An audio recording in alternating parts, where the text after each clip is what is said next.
ยามลงไตก่อนนะพ่อ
เอาปลานิ่นบ่ลุ้มไม่รู้อ่ะลุ้มไปแล้วเบิ่ง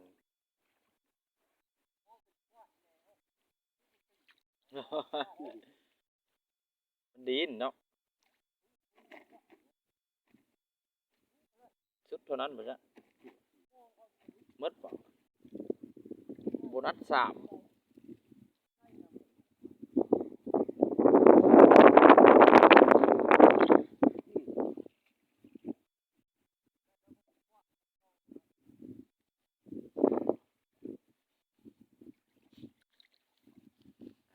เอาอีกแล้วสี่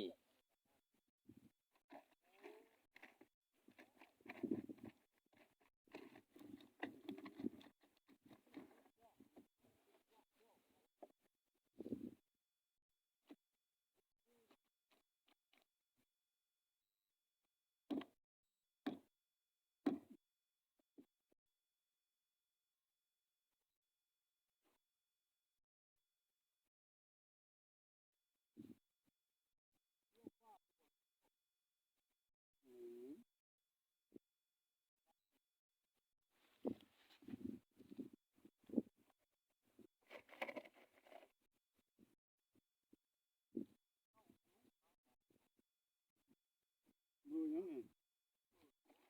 เอ้าเช้าบอก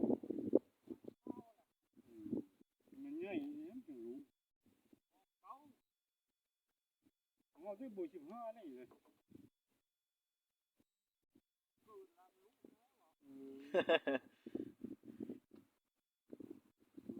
สองลูก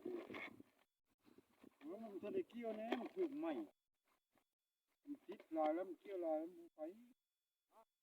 มันถึงใหม่มันไปมอมป่ามันเลยติดลาย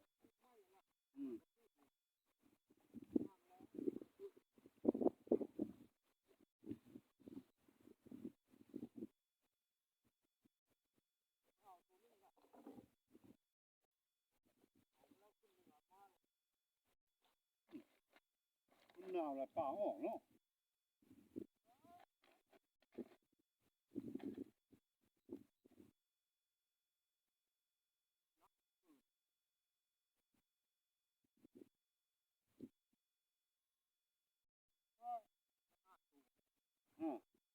ขี้ตูแล้ว